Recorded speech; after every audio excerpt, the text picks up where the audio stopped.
Un message ce matin que j'aime. Moi, je l'aime, ce message-là. Je l'aime parce que c'est un message qui est vrai, qui est authentique, qui révèle, frères et sœurs, on va parler du prophète Élie ce matin. Le prophète Élie, ce n'est pas n'importe qui, là. C'est tout un homme de Dieu. C'est un homme qui a fait de grands miracles, qui est utilisé par Dieu d'une façon... Quelqu'un qui n'est pas chrétien dirait que ce n'est pas croyable. C'est incroyable, là. Ça ne fait pas de sens. Là. Mais nous connaissons Dieu, nous savons qu'il n'y a pas de limite à la puissance de Dieu. Et il a fait des miracles, cet homme-là. Mais, frère et sœurs, ce qu'on va comprendre ce matin, que tu peux être un homme de Dieu, une femme de Dieu, rempli de foi. Tu restes un homme. Tu restes une femme. Ce que je veux dire par là, on reste des hommes, malgré que Dieu peut nous utiliser avec puissance. On reste des hommes avec des limites, avec des craintes, avec des peurs, avec des déceptions, avec des échecs dans nos vies. Et ce que je veux prêcher ce matin, c'est qu'il y a dans nos vies des moments cruciaux. J'appelais ça les moments cruciaux. On comprend que le mot cruciaux, l'étymologie du mot crucial, c'est quelque chose qui est important, qui est majeur, qui est déterminant dans notre vie. Un moment crucial dans notre vie. Et on va tous traverser dans notre vie des moments cruciaux où on doit faire attention pour ne pas tomber dans le piège que Élie est tombé. On doit faire attention quand... Je prends exemple, là, prendre la décision d'aller à la jeunesse ou pas, c'est un moment crucial dans ta vie. Déterminant. Le jour où tu vas choisir ton conjoint, c'est un moment crucial dans ta vie. Là. J'ai choisi, quand Gabriel a dit « j'ai choisi de marier Pascaline », c'est un moment crucial dans sa vie. Là.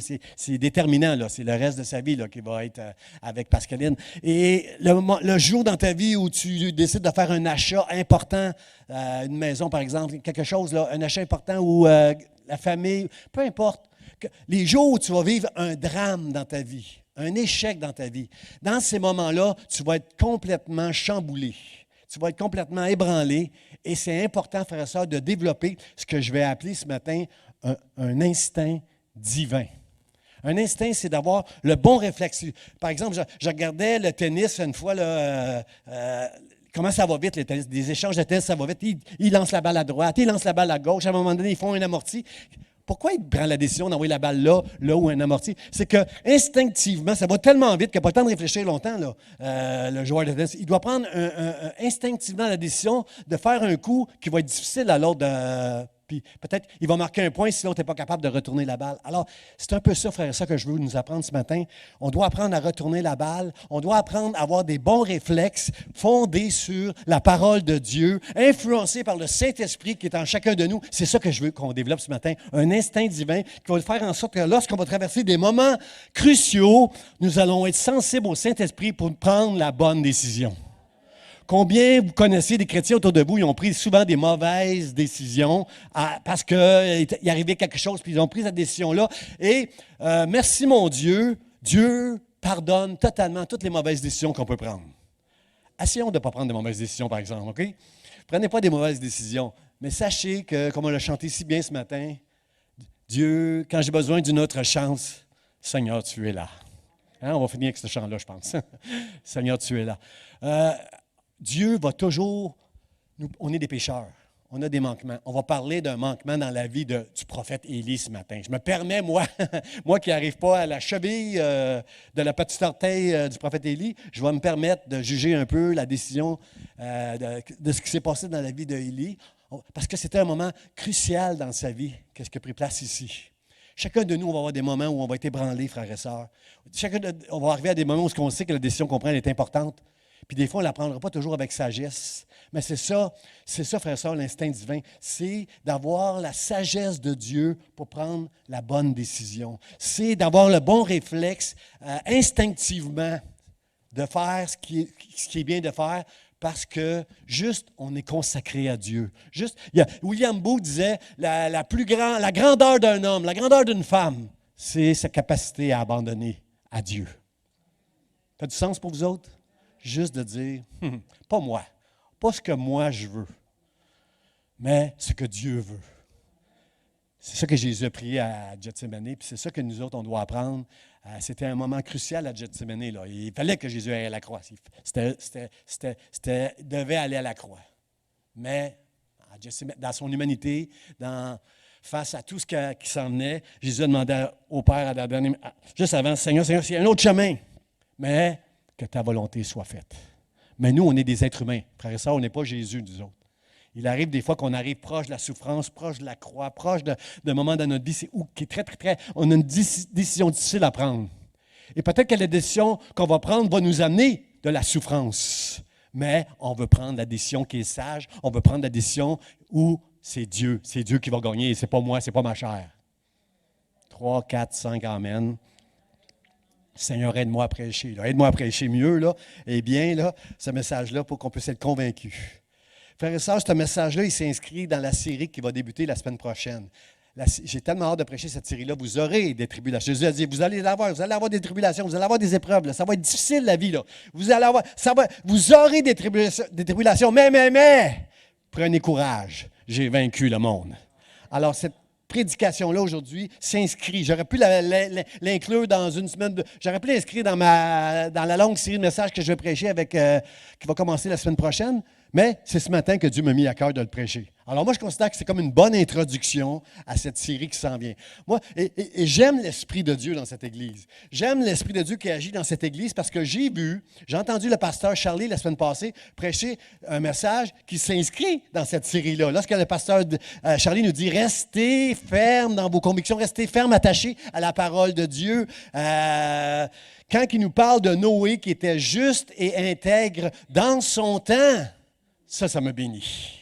Frères et sœurs, c'est pas facile aujourd'hui dans notre génération d'être juste et intègre. Et ce qui a béni Dieu au travers de la prédication de pasteur Charlie la semaine passée, là, ce qui a béni Dieu lorsqu'il regardait Noé, c'est que dans sa génération complètement corrompue, pervertie, dans le mal, qui est dans le mal, Dieu voit un homme juste et intègre dans son temps. Frères et sœurs, je veux que Dieu nous voie juste et intègre dans notre génération. Je veux que Dieu nous voie comme Noé. Seigneur, juste, c'est d'avoir la foi, frères et sœurs. On n'est pas juste. Comprenez-vous, on ne fait pas tout ce qu'on dit, tout ce qu'on fait n'est pas juste. Dieu seul est juste. Mais le juste est venu mourir pour qu'on soit appelés des justes aujourd'hui. Alors, je ne serai jamais juste parfaitement, mais comme Rebecca l'a bien prêché la semaine d'avant, pasteur Charlie, avec Éphésiens chapitre 6, verset 10 à 18, qu'on est en train d'étudier le mercredi. Là, le mercredi, on veut apprendre à se battre, frères et sœurs. On veut faire comme... on va apprendre à se battre parce que la vie, c'est un combat, frères et sœurs. À partir que tu deviens un chrétien, tu as un autre combat. Par-dessus les combats de toute la vie, tu as en plus un combat spirituel à mener. Alors, les mercredis, on va apprendre juste à se battre. On va développer pendant plusieurs semaines, 7-8 semaines, le passage que Rebecca nous a partagé parce que Rebecca était, comme pasteur Charlie, était poussée par l'Esprit pour nous enseigner que la vie chrétienne, si tu veux, il faut que tu utilises les armes que Dieu met à ta disposition si tu veux passer au travers. Pas être amoché, découragé, puis à terre. Puis juste la semaine d'avant, notre sœur Nicole est venue prêcher qu'on devait marcher de progrès en progrès. Et c'est ça que je veux prêcher ce matin, frères et sœurs. C'est ça que je vais prêcher dans les prochaines semaines. Nous devons apprendre à progresser. La vie chrétienne, c'est un processus. Au travers, et avec la parole de Dieu, on fait des progrès, frères et sœurs. On fait des erreurs, on s'enfarge, puis on se relève, puis on se tient debout, puis on marche avec Dieu.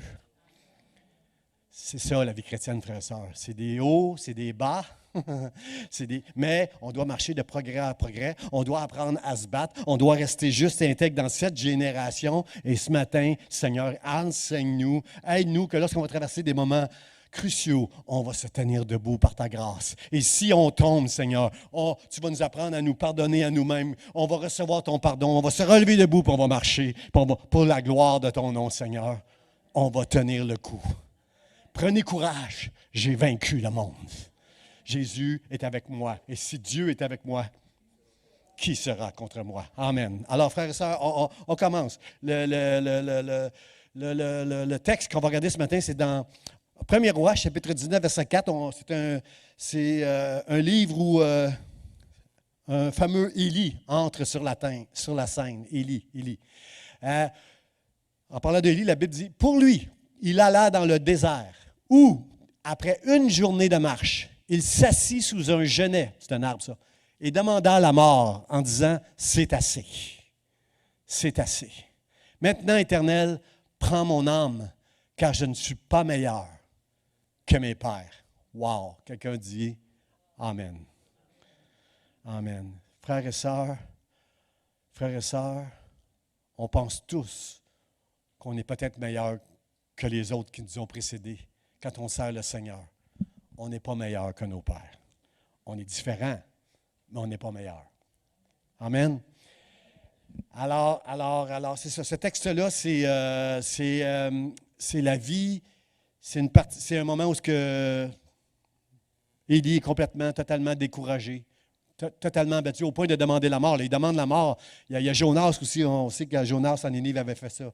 Il avait demandé la mort. Job aussi, avec toute la souffrance qu'il a vécue, il a dit, Seigneur, pourquoi je ne suis pas mort à la naissance, moi? J'ai déjà entendu un jeune me dire ça. Pourquoi, pasteur Jean, je ne suis pas mort à la naissance avec tous les problèmes que j'ai, la maladie, la souffrance que je vis? Si Dieu m'aime, je ne vivrai pas toutes ces choses-là. Et je peux comprendre, frères et sœurs, que des fois, la vie nous amène à un point comme ça. C'est assez. Maintenant, Éternel, prends mon âme. Je ne suis pas meilleur que mes pères. De demander la mort, en fait, je ne crois pas que personne veut vraiment mourir. Je crois juste qu'à un moment donné, on veut fuir tout ce qui prend place autour de nous. C'est juste trop. Ce qui prend place, c'est juste trop. C'est trop pour mes épaules. Mais la bonne nouvelle, c'est comme on l'a chanté ce matin. Dieu, il est toujours là. Le Seigneur est là pour chacun de nous, frères et sœurs. Il ne viendra peut-être pas dans la seconde et le moment que nous, on veut qu'il vienne, mais il viendra au moment opportun. En son temps, Dieu fait toutes choses merveilleuses. Et dans son temps, lui, il va toujours être là pour nous, pour nous, comment je pourrais dire, pour qu'on s'en sorte et que Dieu reste glorifié dans le ciel. Parce que c'est ça, frère et sœur. À partir du jour où tu deviens un enfant de Dieu, à partir du jour où tu reconnais que tu es un pécheur, que tu marches avec Dieu, que tu reçois son pardon, que tu deviens un chrétien, à partir de ce jour-là, la chose que tu veux dans ta vie, la chose que je veux dans ma vie, la chose que vous voulez dans votre vie, c'est de donner la gloire à Dieu. Hein? C'est ce qu'on veut, là. On veut donner la gloire, on veut que Dieu soit glorifié. Parce que, frère et sœur, c'est la raison pour laquelle donner la gloire à Dieu, c'est la bonne chose à faire parce qu'on a été créés pour donner gloire à Dieu. On a été créés par le Dieu glorieux pour lui donner. Les anges qui sont dans le ciel, qui sont dans la présence de Dieu et dans sa majesté, eux autres, je n'ai pas de doute, ils sont en train de donner gloire à Dieu. Mais nous devons apprendre dans ce monde qui veut tellement se libérer de Dieu, qui veut tellement vivre sa liberté, indépendant de Dieu. Ce monde qui s'en va vers la ruine, frères et sœurs, à cause justement qu'il veut être indépendant de Dieu. Nous voulons être dépendants de Dieu et lui donner toute la gloire qui lui revient, frères et sœurs. À Dieu toute la gloire. Et donner gloire à Dieu, Jésus a fait ça toute sa vie et on sait comment il a fini. Puis Jésus nous dit que chacun de nous qui connaît Dieu, on doit prendre notre croix aussi. Dites « ouch ». Ouch, ouch. Moi aussi, je suis appelé à prendre ma croix. Et vous aussi, vous êtes appelés à prendre votre croix, frères et sœurs. Et dans ces moments cruciaux, c'est là qu'on doit apprendre à accepter. Si tu as la foi, ça va t'aider à passer au travers des moments difficiles en sachant que Dieu, il est là. Et qu'au moment opportun, il va venir à ta défense. Hein? Pas comme toi tu veux, pas tout le temps comme on l'espère, parce que, frères et sœurs, je connais des gens qui ont perdu des êtres chers, qui auraient bien aimé que Dieu ne permette pas ces choses-là, mais Dieu l'a permis. Ça, je ne peux pas vous l'expliquer, mais tout ce que je peux dire, c'est faisons confiance à Dieu. Je ne peux pas expliquer pourquoi tu t'es marié dans le Seigneur, avec un homme, une femme, puis ça n'a pas marché. Je ne peux pas expliquer ces choses-là, frères et sœurs. Tu dois juste faire confiance à Dieu quand tu traverses des moments difficiles, que Dieu, il est là, puis il est là pour toi. Puis il veut t'amener à grandir, à faire des progrès. Il veut t'apprendre à te battre. Il veut que tu restes juste intègre dans cette génération qui est complètement perdue, qui court vers la ruine. Et Dieu veut que tu t'attaches à lui et que tu sortes victorieux dans le nom de Jésus.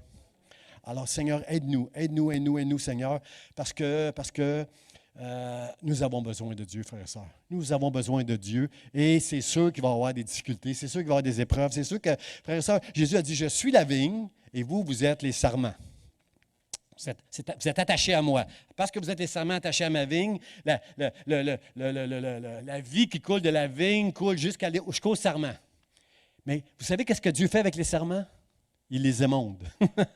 Il doit les couper. Il y a seulement Dieu qui sait comment couper, où couper et quand couper. Il y a seulement Dieu. Si ce serait nous, les hommes, qui devaient dire à nos enfants, qui devaient émonder nos enfants, couper, on ne saurait pas tout le temps quand, où et comment. À chaque fois qu'ils font mal, on couperait tout de suite, nous autres. Mais peut-être on ferait plus mal. Dieu sait quand couper. Dieu sait où couper. Ça fait toujours mal quand il coupe. Mais, frères et sœurs, Dieu sait qu'est-ce qu'il fait. Dieu sait ce qu'il fait. Alors moi, je veux juste faire confiance à Dieu. Je veux juste, Seigneur, coupe où tu veux, quand tu veux, comment tu veux. Mais quand je dis ça, frères et sœurs, je ne suis pas en train de dire que je suis rendu à un niveau dans ma foi que c'est correct. Fais comme tu veux, Seigneur. Non, non, non. Moi, je suis un homme extrêmement douillet. Quand je suis malade, toute la maison là, sait que je suis malade. Là. On entend mes plaintes là, du sous-sol jusqu'en haut, là, on entend mes plaintes. Vrai gars, moi, je suis douillet. J'aime pas ça souffrir, frère et sœur. Mais j'accepte. Après coup, là, des fois, ça prend du temps. Là, j'accepte tout ce que Dieu met comme difficulté dans ma vie, sachant qu'il est en contrôle. C'est lui il est là, il dirige et il prend soin de moi. Et je sais que je vais passer au travers de toutes ces choses-là. Je le sais. Parce que Dieu, c'est ça que Dieu veut. C'est ça que je sais que ça sert à Dieu. Lorsqu'il taille le serment que je suis, puis pourquoi Dieu taille les serments? Pour que les serments produisent du fruit. Et c'est quoi les serments vont produire comme fruit? Un raisin. Savez-vous qu'est-ce qu'on fait avec le raisin? On le piétine, on l'écrase pour qu'il devienne enfin ce à quoi il est appelé du vin. Frères et sœurs, au travers de la vie, il va arriver des moments où on va être écrasé, foulé par des pieds, rejeté, méprisé. Mais à la fin, c'est pour qu'on devienne, que ce fruit, frères et sœurs, que nous sommes, chacun de nous, puisse produire du bien aux hommes autour de nous, frères et sœurs, à nous-mêmes et à ceux qui nous entourent. Il va faire avec nous un vin nouveau, un vin que personne n'a goûté avant. Là, wow, Seigneur. Il va faire ça dans notre vie, frères et sœurs. C'est pour le fruit que Dieu permet toutes ces choses-là et Dieu veut qu'on produise un fruit. Et Élie, c'était un homme extraordinaire, frères et sœurs. Là, on voit un passage de sa vie qu'on dit wow. Hey, Élie demande la mort. Wow! Il dit c'est assez. Wow. Pas fort. Frères et sœurs, le prophète Élie, c'est lui qui est arrivé en Israël, qui a affronté Akab en disant il n'y aura plus, sauf sur ma parole, il va arrêter d'avoir de la pluie ici. Ça va être la sécheresse, il n'y aura plus de pluie qui va tomber ici. Pendant 3 ans et demi, il n'y a pas eu de pluie là-bas, pendant que Akab était le roi, pendant 3 ans et demi, et Dieu a caché Élie pendant 3 ans et demi. Il lui a dit, va au torrent de Kérit, j'ai ordonné aux corbeaux de te nourrir. Frères et sœurs, même si tu es un homme de Dieu, qui est capable de dire des choses extraordinaires comme ça, il va arrêter de pleuvoir, puis tant que je ne vais pas prier pour qu'il pleuve, il ne va pas pleuvoir. Wow, quel homme de Dieu! Mais même Élie a dû aller se cacher du roi Akab, de Jézabel, puis de toutes ces... Comprenez-vous? À cette époque-là, on tuait les prophètes, on tuait les hommes de Dieu, et Élie lui-même a dû aller se cacher. La bonne nouvelle, c'est que Dieu a ordonné aux corbeaux d'aller le nourrir. Frères et sœurs, la Bible nous dit que les corbeaux allaient... ils étaient près du torrent de Kérit, ils pouvaient boire de l'eau, et jusqu'à temps que le torrent est venu à sec, il a bu de l'eau. Et la Bible nous dit que les corbeaux amenaient du pain et de la viande le matin puis le soir. Élie mangeait de la viande 2 fois par jour, sans aller chasser, sans rien faire. Savez-vous qu'à cette époque-là, tu ne mangeais pas de la viande à tous les jours si tu vis en Israël et surtout dans le désert où il était. Tu ne peux pas manger de la viande tous les jours. Bien, lui, il mangeait de la viande 2 fois par jour. C'est Hubert qui venait l'apporter à la porte avec les corbeaux. La viande, du pain, de l'eau, tout le temps qui était caché là-bas. Combien ils savent que Dieu a des ressources incroyables? Dieu a des ressources pour nous. Incroyable. Alors Dieu a fortifié la foi de son serviteur parce que tous les jours, il était nourri par des oiseaux. Ça doit être, ça devait être spécial de voir des oiseaux qui t'apportent à manger tous les jours. Tu sais que c'est Dieu, là, mais tu ne vois pas Dieu, tu vois les oiseaux. Dieu, c'est la source. Mais les oiseaux, ce sont les agents. Ce sont les Hubert de Dieu qui viennent porter la nourriture. Alors, ça fortifie la foi, ça. Ça fortifie la foi. Et, frères et sœurs, quand il t'arrive des moments difficiles, sache que Dieu va faire des choses pour fortifier ta foi, pour t'amener encore un peu plus loin. Là, vous pouvez dire « ouch ». Un peu plus loin dans la souffrance, un peu plus loin. Dieu ne permettra jamais que tu sois tenté au-delà de tes forces, la Bible dit. Moi, j'ai toujours l'impression que c'est au-delà de mes forces. Si vous êtes honnête, là, dites, oh non, non, oh non, moi, pasteur, c'est vraiment trop, là, ce que Dieu permet dans ma vie, là, c'est trop pesant. C'est toujours trop pour nous. Mais Dieu est en train de travailler dans chacun de nous, frères et sœurs. Quand il permet des choses difficiles, il travaille. Pourquoi? Pour nous amener encore plus loin, frères et sœurs, dans notre foi, pour nous amener encore un peu plus loin dans l'émondage, pour qu'on puisse lui donner gloire. Combien veulent donner gloire à Dieu? Amen. Dieu a nourri. Puis ensuite, Dieu a nourri Élie avec une veuve de Sarepta. À un moment donné, il dit, va voir une veuve à Sarepta, je lui ai ordonné de te nourrir. Ça m'a fait du bien de lire ce passage-là. J'ai ordonné au corbeau de te nourrir, j'ai ordonné à la veuve de Sarepta de te nourrir. Ça m'a fait du bien, frère et sœur, parce que moi, je ne me vois pas aller dans la maison d'une veuve qui est serrée dans son budget, puis lui dire, fais-moi un gâteau. Mais non. Il me reste juste ça d'huile. Un peu de farine. Si je fais un gâteau, mon garçon et moi, on le mange, puis c'est fini, on meurt, il n'y a plus rien après. J'aurais pas été capable, frères et sœurs, de dire à cette femme-là, fais-moi un gâteau premièrement. Puis fais confiance à Dieu pour le reste. Mais Dieu avait préparé, comprenez-vous, avec les corbeaux. Il avait préparé Élie à, je vais te nourrir. Pendant longtemps, il était nourri avec des corbeaux. Alors, quand il est allé voir la veuve, ça prenait du courage, frère et sœur. Seriez-vous capable de faire ça, vous, de demander à une pauvre veuve, donne-moi ce qui te reste d'huile puis de farine? Là. Je ne serais pas capable. Mais il avait été nourri par les corbeaux. Alors, il était capable, Élie, de dire à la veuve, donne-moi ce que tu as, puis tu ne manqueras jamais d'huile dans ton pot, puis tu ne manqueras jamais de farine dans ton pot, tant et aussi longtemps que la famine va durer, parce que Dieu va pouvoir d'une manière extraordinaire. Alors, parce qu'il avait été nourri par les corbeaux, Dieu était capable, avec la veuve, de lui dire ça. Et un peu plus tard, la veuve va aller voir Élie en lui disant, « C'est-tu pour me rappeler mon iniquité que tu es venu me voir parce que mon fils est mort? » Quand un de nos enfants meurt, frère et sœur, nos enfants n'ont même pas besoin de mourir, là. Quand tu fais quelque chose de mal, puis t'arrive quelque chose de mal, tu fais le lien tout de suite. C'est parce que j'ai péché que je vis cette situation-là. Frère et sœur, s'il te plaît, non. Non. Si ça marche de même, on est tous morts. Il n'y a personne ici, là. Si Dieu nous jugeait selon nos péchés, on est fini. Ça ne veut pas dire que tu peux faire ce que tu veux puis tu es correct, là. Parce que là, tu vas tomber dans un autre extrême, tu vas finir par perdre la foi, tu vas t'éloigner de Dieu, c'est sûr. Tu dois, tous les jours, je vois dans mon cœur des choses que je n'aime pas et je demande pardon à Dieu pour ça. Et des fois, je tombe quand même avec les penchants de mon cœur. Il y a des choses que je ne fais pas, que je devrais faire. Il y a des choses que je devrais faire puis je ne fais pas. Contraire, là, comprenez-vous, là, comme l'apôtre Paul le dit, je suis comme ça, vous êtes comme ça. Mais Dieu, dans sa grâce, ne va pas nous punir parce qu'on a péché, frères et sœurs. Alors, on voit que cette femme-là, lorsqu'elle dit, est-ce que c'est pour me rappeler le souvenir de mon iniquité que tu es venu dans ma maison, puis là, maintenant, mon fils est mort? Et la Bible nous dit que Élie est allé 3 fois sur l'enfant. 3 fois sur l'enfant pour prier pour lui, puis l'enfant, il l'a rendu à sa mère, il est ressuscité. Et là, sa femme a dit, sa mère a dit, la veuve de Sarepta a dit, là, je vois que tu es un homme de Dieu. C'est parce que ça fait combien de mois que tu manges du pain puis des gâteaux tous les jours parce que l'huile ne baisse pas puis que la farine ne baisse pas. Comment ça se fait que fallait que tu... Voyez-vous comment, frères et sœurs, la culpabilité peut nous rendre malheureux puis nous avoir puis nous tenir loin de Dieu. Elle aurait pu prier pour son fils, c'est Élie qui est allé prier.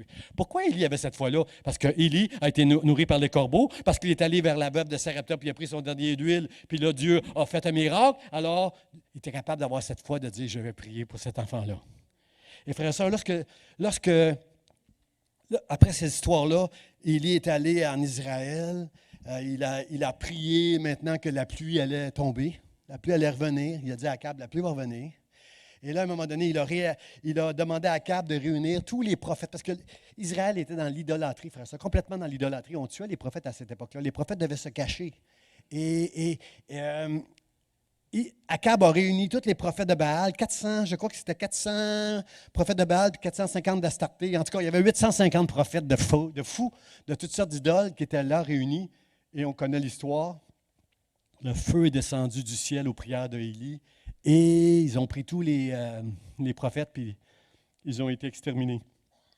Et là, c'est là que la femme de Akab, Jézabel, a dit que les dieux me traitent dans toute leur rigueur si demain, toi, je ne te fais pas la même chose que tu as faite au prophète de Baal. Et c'est rentré dans le cœur d'Élie. Cet homme de Dieu extraordinaire, frères et sœurs, extraordinaire que Dieu avait préparé à toutes sortes dans sa foi. Maintenant, on comprend que même si Dieu nous bénit, même si Dieu nous permet de vivre des choses extraordinaires, on reste des hommes, frères et sœurs. On reste faibles. On reste avec des doutes. Alors, on doit apprendre à se battre, comme notre sœur Rebecca a nous enseigné, pour rester attachés sur des principes de la parole de Dieu avec lesquels on a des convictions et pour marcher, comme notre sœur a prêché, de progrès en progrès, frères et sœurs. On doit développer cet instinct qu'ici, Élie ne témoigne pas du tout, là. Il s'assit sur ce jeune et demanda la mort. Pour lui, il alla dans le désert. Quand c'est arrivé cette chose-là, quand il a vu là, qu'il est tombé dans le piège, que c'est ça, je suis fini maintenant, Jézabel va m'avoir, elle va me tuer, alors que Dieu l'a nourri pendant 3 ans à côté du torrent de Kérit avec des corbeaux, alors que Dieu l'a nourri pendant plusieurs mois chez la veuve de Sarepta avec de l'huile qui n'arrêtait pas dans le pot, alors que Dieu a ressuscité son fils, alors que sur la parole d'Élie, la pluie a recommencé à tomber. Puis quand la pluie a recommencé à tomber, frères et sœurs, je me souviens dans le texte, ça dit que il n'y avait pas de nuage, pas un nuage dans le ciel lorsque Élie a dit à Akab, la pluie s'en vient, il n'y avait pas un nuage, et il envoie son serviteur dire, va voir s'il y a un nuage quelque part, et le serviteur revient en disant, il n'y en a pas de nuage. Et là, Élie, dans sa foi, dit, retourne. Pendant 7 fois, il a dit à son serviteur, retourne. Il avait la face dans les genoux, ça nous montre que j'ai été en instance de prière, là, la face collée sur ses genoux, là, il est en forme, là, Élie. Et là, il dit à son serviteur, retourne. 7 fois. Ça, c'est le chiffre de la Bible qui nous dit que ça aurait pris 700 fois. Il aurait dit à son serviteur, retourne 700 fois si ça avait fallu. Parce que quand le serviteur est arrivé et a dit, oh, j'ai vu un petit nuage, Élie, là, comme la paume de la main, là, c'est tout petit. Lui, il a dit, ça y est, c'est parti. Et là, frère et sœurs, cet homme de Dieu extraordinaire est en train de se cacher. Il s'en va dans un désert, puis il veut mourir. Puis il dit, comme plusieurs d'entre nous, on ne le dira jamais devant les autres ici. On a trop de foi. On ne veut pas montrer que notre spiritualité n'est pas forte. On ne dira jamais aux autres, « Oh, moi, là, je veux mourir. Oh, moi, là, je ne suis plus capable. C'est assez. » Parce qu'on ne dira pas ça publiquement. Mais chacun de nous, dans le secret, un jour ou l'autre, on va le dire. Hein? Soyons honnêtes. J'aimerais ça entendre quelqu'un. C'est assez. Seigneur, j'en peux plus. C'est assez. On ne veut pas s'identifier au peuple dans le désert. Mais on ne comprend pas ce que le peuple dans le désert a traversé quand il se révoltait. On ne comprend pas ça. Mais frères et sœurs, on va tous arriver là à un moment donné pour dire, moi je l'ai dit, moi je vais être honnête, là, ça m'est arrivé plusieurs fois de dire, c'est assez, Seigneur, c'est trop. Je ne suis plus capable. Mais Dieu, il est toujours là. C'est ça la bonne nouvelle. Dieu, il est toujours là. Je vis. J'ai même un petit bedon. Parce que Dieu a toujours été là pour moi. Il m'a nourri, il a pris soin de moi et je suis vivant. Et c'est grâce à Dieu. À Dieu, toute la gloire pour ça. Alors, mon premier point, frère et sœur, c'est les chemins de Dieu. Pour lui, il allait dans le désert. Comprenez-vous, frère et sœur, que chacun de nous, il faut qu'on connaisse des déserts dans notre vie. Hein? Quand Jésus a commencé son ministère, où il a commencé son ministère avant de prêcher? Dans le désert. L'Esprit de Dieu l'a conduit dans le désert. Tout de suite après son baptême, il était dans le désert. Frères et sœurs, c'est là que ça se passe pour vous et moi. C'est dans le désert qu'il y a des moments cruciaux, qu'il y a des décisions qui vont se prendre, qu'il y a des choses difficiles qu'on est en train de vivre. C'est dans le désert qu'on va entendre Dieu, frères et sœurs. Mais pour chacun de nous, le désert, ce n'est pas une bonne nouvelle, hein, frères et sœurs? Si je vous demande c'est quoi, dites-moi un mot pour le désert. Moi, quand je regardais désert dans le dictionnaire, je voyais le mot aride, je voyais le mot solitude, je voyais le mot épreuve, je voyais le mot danger, bête féroce, toutes sortes d'affaires. Vous savez que dans la Bible, en hébreu, désert, c'est le mot midbar. Mais le mot midbar, ça n'a pas la même signification que nous autres. Pour nous, désert, c'est négatif. Ah, je ne veux pas aller dans le désert, c'est la solitude, c'est la. Ah, je ne veux pas aller là. Des dangers, des épreuves. Non, non, non, je ne veux pas aller là. Seigneur, Seigneur, je ne veux pas aller là. Mais midbar, ça a une connotation différente pour les Juifs. Parce que le midbar, le désert, ça veut dire, c'est là que je vais rencontrer Dieu. C'est là que je vais voir, que je vais connaître les ressources de Dieu. Parce que nous, avec nos comptes en banque, on pense qu'on va être capable de s'en sortir des fois. La grâce vaut mieux que l'or et l'argent, frères et sœurs. Ce n'est pas ton or, ce n'est pas ton argent, ce n'est pas tes talents, ce n'est pas tes amis, ce n'est pas ce que Dieu. C'est seulement Dieu, c'est seulement Dieu. Puis dans le désert, ben c'est seulement Dieu qui peut te venir en aide. C'est dans le désert que tu vas être capable que ta foi va être capable de d'être fortifiée, parce que quand toi, tu n'es plus capable de rien faire, c'est Dieu qui va le faire. Ça devait être difficile pour Abraham d'envoyer Agar dans le désert à un moment donné. Quand Sarah dit à Abraham, renvoie-la, c'est pas son fils, c'est pas Ismaël qui va hériter, c'est notre fils qui va hériter. Et ça a dû être difficile pour Abraham de renvoyer Agar et Ismaël, mais il l'a fait, parce qu'il avait la foi. Puis Dieu lui avait dit, écoute ce que dit Sarah. Alors, Agar s'est retrouvée dans le désert, puis à un moment donné, il n'y avait pas d'eau.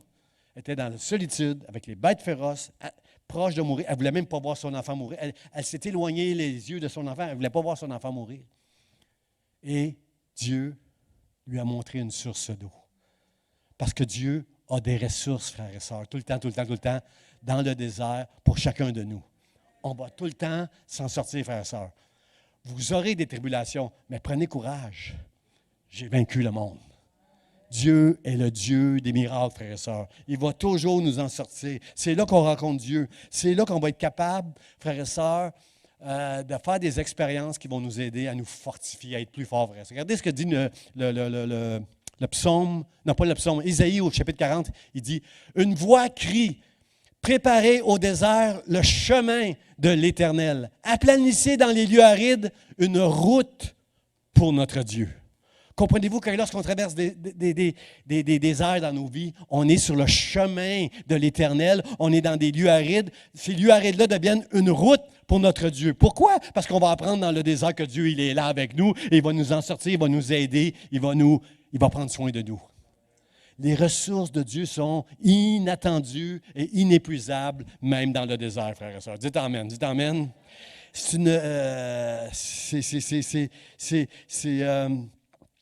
Dans Jérémie, ça dit, lorsque tu étais jeune, là, ça me parle à moi, là. Ça vous parle à vous si ça fait longtemps que vous connaissez le Seigneur. Lorsque tu étais jeune, dans ton amour pour moi, dans ton affection, tu me suivais au désert. Et un peu plus loin, ça dit, on sait pourquoi. Le texte dit pourquoi je suivais Dieu, même dans le désert quand j'étais jeune. Parce que, le texte dit, parce que tu étais consacré. Dites ouch.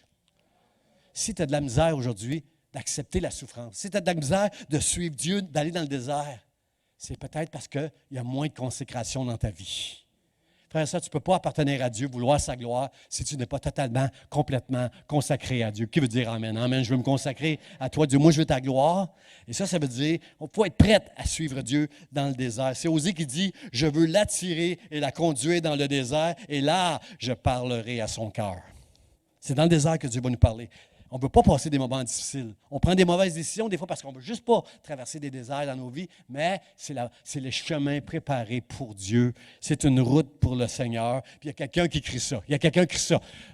Élie, c'était la voix qui crie, préparez au désert un chemin pour le Seigneur. Celui qui était le plus proche d'Élie dans la Bible, c'est Jean-Baptiste, qui prêchait dans le désert, qui criait dans le désert que Jésus, seul, c'est le chemin qui va conduire jusqu'à Dieu.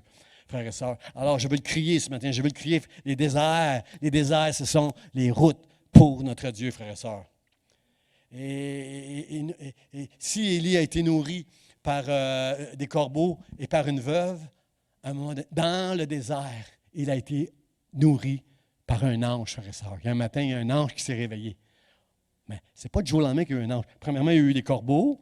Après ça, il y a eu la veuve. Puis maintenant, c'est un ange qui va réveiller Élie dans le désert pour lui dire, mange, parce qu'il y avait un gâteau qui avait été cuit sur des pierres chaudes par l'ange.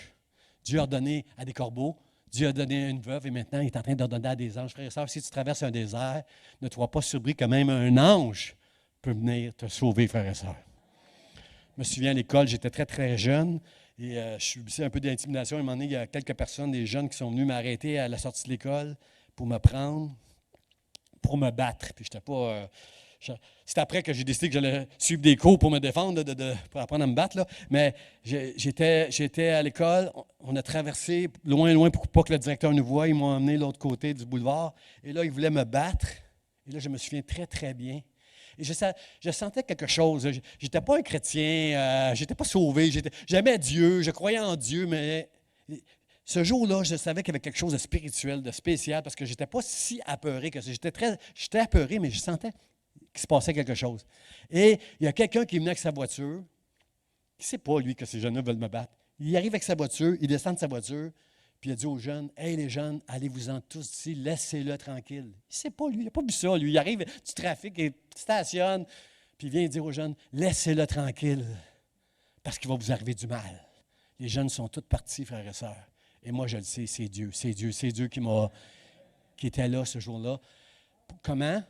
Il a envoyé un ange. Cet homme-là, c'était un ange déguisé en monsieur dans sa voiture, là, qui débarquait de sa voiture. Je suis certain qu'au ciel, Dieu va me dire, c'était un ange que je t'ai envoyé ce jour-là. Et c'est ça. Dieu nous prépare, frères et sœurs. Dieu nous prépare de toutes sortes de manières. Et il est capable même d'envoyer un ange dans ton désert lorsque tu vas traverser des moments difficiles. Et si tu le crois de tout ton cœur, dis à Dieu Amen ce matin. Dis oui, je sais que tu es capable de faire ça, Seigneur. Dieu a des ressources incroyables, frères et sœurs. Vous savez quoi? Dans ceux qui vivent dans des pays où on peut mourir de soif, beaucoup de missionnaires vont dans des pays où on peut mourir de soif, creuser des puits. On trouve de l'eau sous terre en creusant des puits pour que les gens ne meurent plus de soif. Comprenez-vous, frères et sœurs, qu'il est possible de mourir de soif dans le désert en marchant sur de l'eau qui n'est pas tellement loin en dessous de toi. Tu ne la vois pas, mais elle est là. Elle pourrait faire la différence pour la vie ou la mort. C'est comme ça que Dieu fonctionne, frères et sœurs. Tu ne le vois pas, mais toutes ces ressources, elles sont là. Et plus que tu vas mettre ta foi en Dieu, plus que tu vas passer des moments difficiles où Dieu va te fortifier, et plus que tu ne vas pas les voir, mais croire qu'elles sont là, frères et sœurs, pas loin, et Dieu va venir à ta rescousse dans le nom de Jésus. Dieu va le faire, il va le faire, il va venir t'aider. Frères et sœurs, lorsque le peuple de Dieu est sorti d'Égypte avec Moïse pour entrer dans le désert, lorsqu'ils ont quitté le désert, c'était pour entrer dans la terre promise. Combien veulent entrer dans la terre promise, frères et sœurs? Seigneur, conduis-moi, conduis-moi, dans le nom de Jésus. Mon deuxième point, frères et sœurs, c'est on a tous, notre chair a ses limites. Après une journée de marche seulement, il s'assit sous un genêt et demanda la mort en disant, c'est assez, c'est assez. Frères et sœurs, je ne sais pas c'est quoi votre limite à vous, là, mais là, Élie était rendu à sa limite. Il dit, c'est assez, c'est assez, c'est assez, c'est assez. On sait que dans le désert, le peuple de Dieu, qui était 40 ans dans le désert, une des raisons pour laquelle il était longtemps dans le désert, c'est parce qu'il se révoltait. Il y avait une révolte dans son cœur. Frère, ça, on ne le dira pas. Là. Quand vous allez traverser des moments difficiles, vous ne direz pas, « Oh Dieu, là, tu n'es pas fin. » Vous ne direz pas des choses comme ça. Mais il y a quelque chose dans votre cœur qui se révolte. Vous ne comprenez pas pourquoi. Job, il est resté intègre. Job a continué à bénir Dieu et a dit que Dieu soit béni. J'en ai beaucoup, que Dieu soit béni. J'en ai plus, que Dieu soit béni. Job est resté attaché à Dieu. Mais frères et sœurs, Job, il y avait quelque part une révolte dans le cœur de Job parce qu'il ne comprend juste pas pourquoi toutes ces choses-là lui arrivent. Il agit avec le plus de justice possible. Il aime Dieu de tout son cœur. Il fait les bonnes choses, puis il arrive des choses comme ça. Frères et sœurs, c'est ça n'a rien à voir que tu es bon ou tu n'es pas bon, là, ces choses-là qui arrivent. Là. Mais dans ces choses-là, Dieu est en train de se glorifier, frères et sœurs. Et Dieu veut nous aider à traverser tout ce qu'on va traverser, frères et sœurs, sans tomber dans la révolte, sans tomber non plus dans la nostalgie. On sait que le peuple disait souvent, on mangeait bien en Égypte, on avait des poireaux, des oignons, on était bénis en Égypte. Frères et sœurs, frères et sœurs, frères et sœurs, Dieu a beaucoup plus pour vous que des poireaux et des oignons d'Égypte. Il y a plus que toutes ces choses-là. Là. Mais c'est ça. Mais souvent, on a l'instinct va nous aider, frère. L'instinct que j'aimerais qu'on développe va nous aider à avoir beaucoup de retenue pour ne pas tomber dans les choses, dans des pièges comme ça. Mais frères et sœurs, pour beaucoup de chrétiens, ils se retiennent tellement, ils ne comprennent pas la valeur de marcher avec Dieu, qu'on va voir dans la série, le frère et sœur. C'est important de s'attacher à Dieu et à ses commandements parce qu'on comprend que c'est pour notre bien. Toutes les lois, le monde appelle ça la conscience, mais moi, c'est plus que la conscience, frère et sœur. Un homme et une femme qui connaît Dieu veut marcher avec Dieu selon les principes de Dieu. Et c'est ça notre conscience, nous, là. C'est la parole de Dieu, c'est Dieu. Et le monde ne connaît pas ça, frères et sœurs. C'est pour ça que la Bible nous dit que quelqu'un qui lâche le Seigneur, qui a connu Dieu, qui retourne dans le monde, il devient 7 fois pire. Par toutes les choses qui le retenaient, maintenant, il n'y a plus de retenue. Il va être 7 fois pire qu'il était parce qu'il n'y a aucune retenue. Mais quand on marche avec Dieu, merci Seigneur, il y a une retenue. Cette retenue, c'est qu'on aime tellement Dieu, on a tellement d'affection pour Dieu que, Seigneur, même si tu m'amènes dans un désert, moi, je veux rester attaché au principe de ta parole de Dieu et je sais que tu vas être toujours là pour moi et que tu vas m'aider à marcher de progrès en progrès, Seigneur. Tu vas être là, tu vas me soutenir, tu vas m'aider, tu vas me bénir. Dans le nom de Jésus, Seigneur, je le crois de tout mon cœur. Amen. Le psaume 36, verset 12 nous dit ceci, frères et sœurs. Que le pied de l'orgueil ne m'atteigne pas et que la main des méchants ne me fasse pas fuir. 2 choses qui vont t'amener dans des moments cruciaux dans ta vie, c'est l'orgueil. Ton orgueil peut t'amener à prendre des mauvaises décisions parce que ça fait ton affaire de prendre une décision qui n'est pas bonne, mais tu ne diras pas que c'est ton orgueil. C'est juste que tu ne veux pas souffrir, tu ne veux pas attendre, tu ne veux pas traverser le désert que Dieu veut t'amener à traverser. Mais si tu choisis le plan de Dieu. Tu sais que si tu ne fais pas le plan de Dieu, c'est ta chair qui parle. Si tu choisis le plan de Dieu, alors l'orgueil ne va pas t'atteindre. Et aussi, ne fais pas... Où Élie est tombé ici, c'est qu'il a eu peur de la main de Jézabel puis de ses serviteurs pour le tuer. Il ne faut pas avoir peur de ce qui pourrait prendre place autour de nous, frères et sœurs, pour ne pas faire la volonté de Dieu. C'est normal d'avoir peur. J'ai peur tout le temps, moi. Mais je m'appuie sur Dieu pour surmonter la peur et marcher avec Dieu, mettant ma confiance en Dieu dans le nom de Jésus. Et si tu manques ton coup, ne te culpabilise pas. Relève-toi, demande pardon à Dieu et tiens-toi debout. La première fois que l'ange dit à Élie, lève-toi et mange, le texte ne dit pas qu'il s'est levé. Il a mangé. Il a étendu la main, il a pris le gâteau qui était sur les pierres chauffantes, puis il a mangé, puis il a bu. Mais la deuxième fois que l'ange a dit, lève-toi, tiens-toi debout, le texte nous dit qu'Élie s'est levé et s'est tenu debout, puis il est allé manger, puis il est allé boire. Dieu veut que tu te lèves, puis que tu te tiennes debout.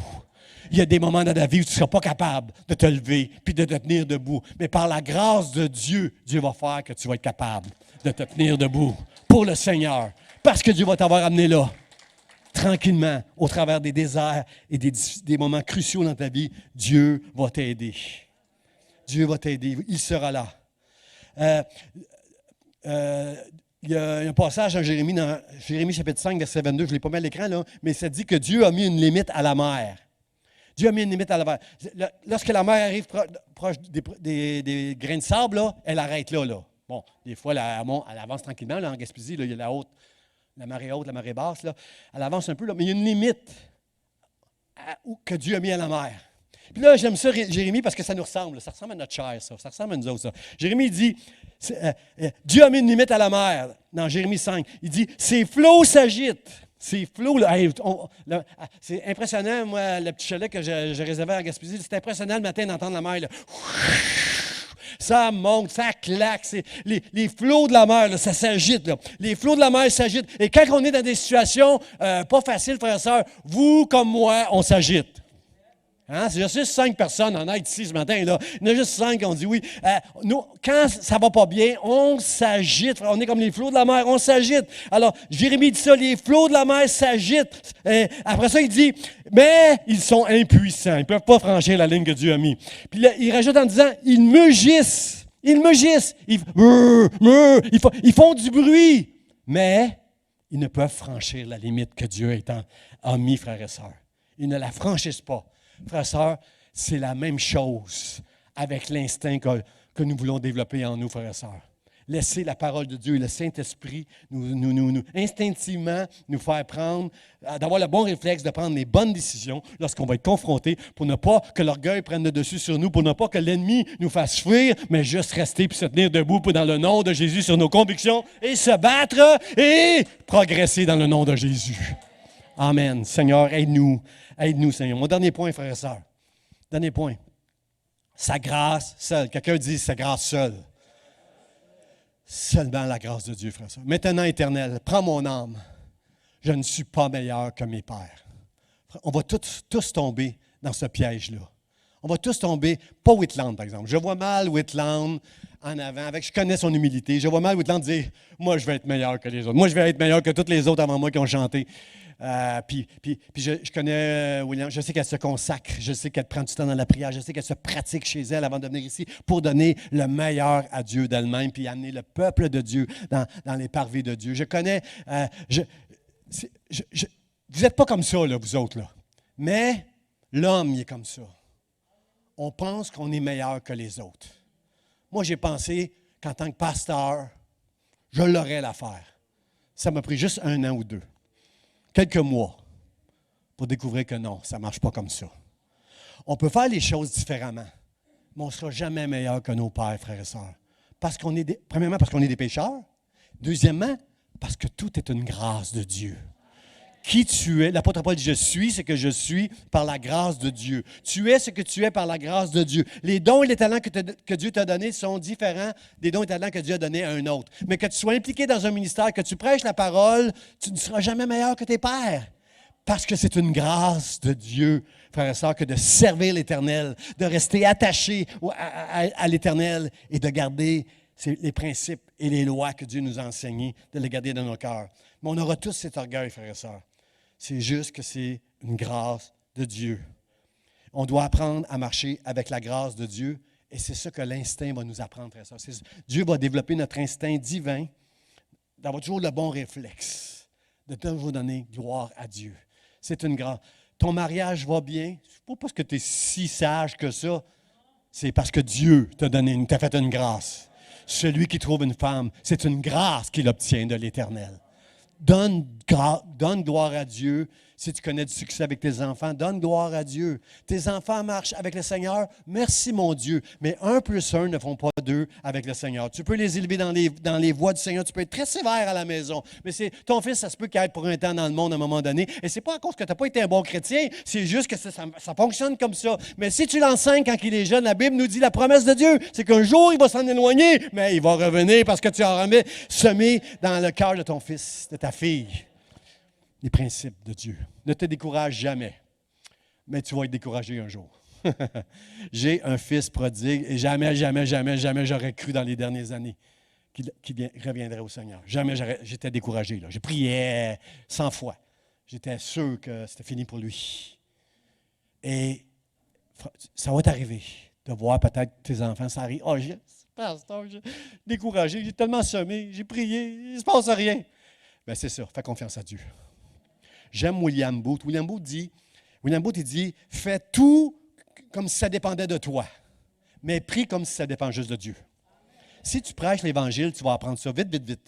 Tu vas te préparer, tu vas avoir des notes, tu vas avoir un PowerPoint, tu vas avoir étudié toute la semaine. Mais quand tu vas arriver pour prêcher, tes jambes vont être comme dans les guenilles. C'est-tu vrai, Rebecca? Tes jambes vont être comme des guenilles et tout à coup, tu vas suer puis tu vas dire, tu ne te souviens plus de rien, c'est fini. Tout dépend de Dieu maintenant. Tu sais que tout dépend de Dieu maintenant. Et plus de toi. Mais j'aime la sagesse de William Booth. Fais tout comme si ça dépendait de toi, mais prie comme si ça dépend juste de Dieu. Seigneur, aide-nous. Aide-nous à travailler, puis à être fidèle, puis à tout donner pour toi. Tu mérites, Seigneur, tu es digne qu'on se donne tout pour toi, mais on sait que c'est une grâce, que tout dépend de toi à la fin. C'est une grâce. Tout est grâce de Dieu. Quelqu'un dit tout est grâce. Tout est grâce.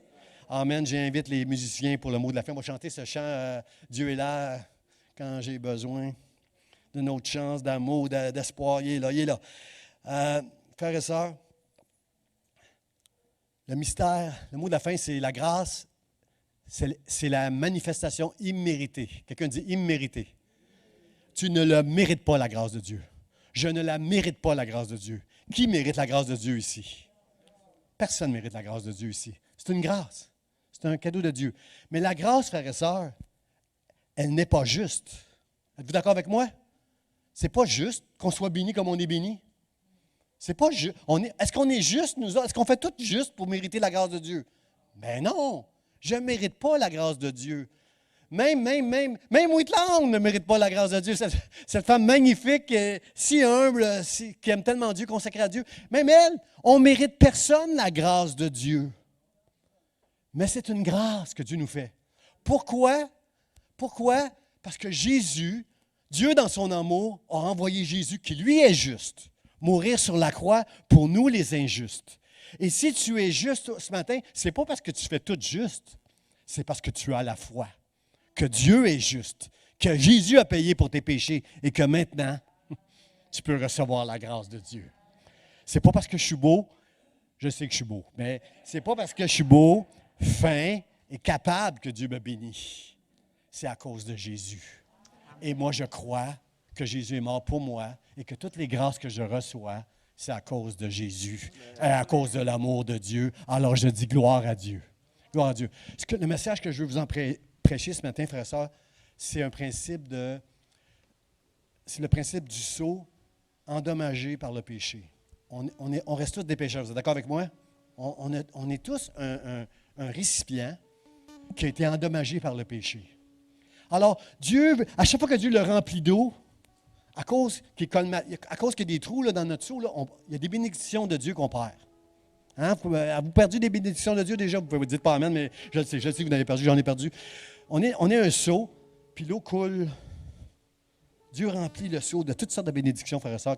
À partir du moment qu'on devient des enfants de Dieu, des chrétiens, il nous remplit, mais on n'est pas capable de les retenir. On n'est pas capable de les retenir. Mais frères et sœurs, si tu es capable de développer ce matin cet instinct divin, de juste mettre ta confiance en Dieu, d'accepter que tu vas passer des déserts et des difficultés, mais qu'à chaque fois, tu vas grandir un peu plus au travers de ces déserts-là. Moi, je ne veux pas. Je ne suis pas en train de dire, Seigneur, envoie-moi dans le désert. Je ne suis pas masochiste, moi. J'aime pas ça. Je suis douillette. Seigneur. Quand je traverse des moments difficiles, je pleure. C'est assez, Seigneur. Je ne suis plus capable. Aide-moi, viens à mon aide. Là. Je suis comme ça, moi. Mais à chaque fois que je passe au travers, Dieu m'amène tout le temps un petit peu, une marge de plus. C'est ça l'instinct divin, frères et sœurs. L'instinct divin va venir colmater votre seau et à chaque fois que Dieu va le remplir, vous allez retenir toutes les bénédictions que Dieu a pour vous à cause que vous allez marcher maintenant selon les principes de Dieu, avec la grâce de Dieu et vous allez donner gloire à Dieu dans votre vie. Qui veut avoir ça? Qui veut dire, Seigneur, bénis-moi, bénis-moi? Mais ça veut dire, je suis prêt à être émondé. Je suis prêt, Seigneur, à traverser des moments difficiles. Mais quand je vais être dans ces moments difficiles, aide-moi, rappelle-moi le message que j'ai entendu un dimanche matin. Aide-moi à me rappeler, Seigneur, que dans les moments cruciaux de ma vie, je vais prendre des décisions qui sont sages, à la hauteur de ta sagesse, à cause de l'amour de Dieu. Et toi, tu vas me faire grâce dans le nom de Jésus. Amen et amen. Je vous invite à vous lever et nous allons chanter de tout notre cœur et remercier Dieu pour cet instinct qu'il va développer en nous. Et la semaine prochaine, on va venir entendre ce message, cette série, frères et sœurs, le 11 septembre, de Seigneur, Seigneur, Seigneur, tu vas permettre qu'il y ait des tribulations, parce qu'on est rendu là. Mais on va prendre courage en toi, dans le nom de Jésus.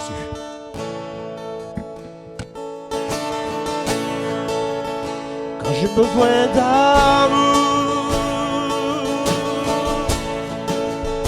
quand j'ai besoin de paix,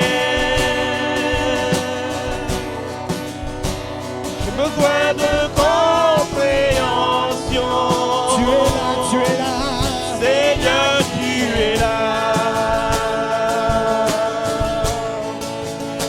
J'ai besoin d'espoir. Oh, quand j'ai besoin de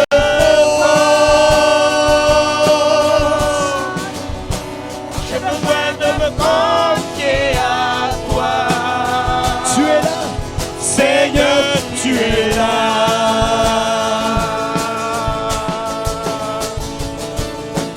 Seigneur, tu es là. Seigneur, tu es là. Seigneur, tu es là.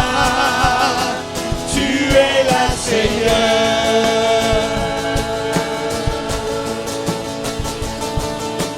Seigneur,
merci, merci, merci.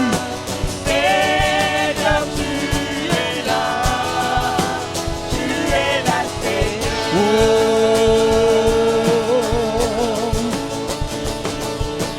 Seigneur, tu es là. Tu es là. Seigneur, tu es là. Seigneur, tu es là. Tu es là, Seigneur. Tu es là, tu es là, tu es là,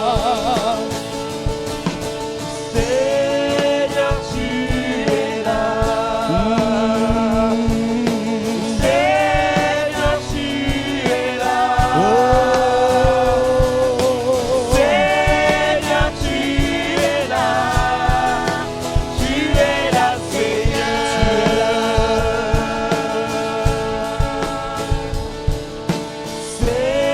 Seigneur, tu es là. Seigneur, tu es là. Seigneur, tu es là. Tu es là, Seigneur. Alléluia, Alléluia, Alléluia, Alléluia, Alléluia, gloire à toi, Seigneur.